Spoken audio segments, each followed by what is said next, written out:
ഇത് കണ്ട അമ്മേനെ കണ്ട എല്ലാ ഇതിലും ഞാൻ പുതിയ മോപ്പ് മേടിച്ചു കൊടുക്കേ 2 ദിവസം കഴിഞ്ഞിട്ടുണ്ടാവും ആ നേരെയില്ല മോപ്പ് പൊട്ടിച്ചിട്ട് ഇങ്ങനെ ഞാൻ ഈ ഓണത്തിന് മേടിച്ചെന്ന മോപ്പായിരുന്നു ഈ ഓണത്തിന് അത് കൊടുത്തു ആ മോപ്പ് ഉപയോഗിക്കാണ്ട് ഈ പൊട്ടിയ മോപ്പ് പുതിയ മോപ്പ് കൊടുത്തു. പുതിയ മോപ്പ് ഒരാഴ്ച മുന്നേ കാട്ടാനൊക്കെ മതം പൊട്ടിയാലും പൊട്ടിച്ചിന്. കാട്ടാനിയാ അതേന്ന് അപ്പൊ പേര് പറയില്ല അവനക്ക് തുപ്പി കാണിക്കാം.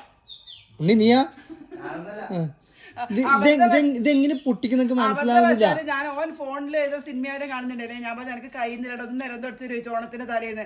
അന്നേരം എന്നോടുള്ള ദേഷ്യം കൂടി തീർത്തിട്ട് ഇങ്ങനെ അമർത്തിട്ട് അങ്ങനെ എന്തോ ആക്കിയിട്ടുണ്ടാവും. മോപ്പ് കൊറേ പണിയെടുത്തിട്ടുണ്ടായി പൊട്ടിക്കാൻ വേണ്ടിട്ട്. മോപ്പ് നോക്കിട്ടുണ്ട് കഷ്ണം. എന്നിട്ട് ഓനെന്താ പ്രശ്നം എനക്കതിന് ഒലിച്ച തേച്ച് എനക്കാണ് ഈ മുറിയ മോപ്പ് കൊണ്ട് പണി ദിവസം തുടക്കാൻ. നോണയാട്ടാ അമ്മ ഈടെ മാത്രമേ അമ്മ തുടക്കുന്നില്ല, ബാക്കിയെല്ലാം നമ്മളെ കൊണ്ടാ തുടപ്പിക്കുന്നത്. നിങ്ങളെ കാണിക്കാൻ വേണ്ടി മാത്രം ഇങ്ങനെ തുടപ്പിക്കുന്ന ചേട്ടാ. ഇത് മാത്രമേ സ്റ്റെപ്പ് മാത്രമേ കൊടുക്കുള്ളൂ. ഇവരോട് പറയാം ഒന്ന് തുടച്ചവരോട് ചോദിക്കുമ്പോൾ അല്ല അപ്പൊ ദിവസം എന്തിനാ തുടക്കുന്ന, അല്ലെങ്കിൽ ദിവസം അകടിച്ചു വരെ തരും, ദിവസം 2 വട്ടം അകടിച്ചു വരണം, അതിന്റെ ആവശ്യം എന്താന്ന് ഒരാഴ്ചക്കല് ചെയ്താൽ പോരേന്ന്. ഞാൻ പറയുന്നത് ദിവസം തിന്നുന്നുണ്ടല്ലോ, ആഴ്ചക്കൊരിക്കൽ അവര് തിന്നുന്ന് അല്ലാണ്ട് സംഭവം ദിവസം അടിച്ചു വരില്ലേ ഭഗവാൻ ഇങ്ങോട്ട് വരുള്ളൂ, അതാണ് സംഭവം. ആയിക്കോട്ടെ കേട്ടോ, ഓരങ്ങനെയല്ല പറയും. നിങ്ങൾ അതൊന്നും കാര്യമാക്കണ്ട കേട്ടോ. ഞാൻ എന്റെ പണി പിന്നെ പൂർത്തിയാക്കട്ടെ. ഇവനോടെല്ലാം വായി അടിച്ചു കഴിഞ്ഞാൽ എന്റെ എനർജി പോവും.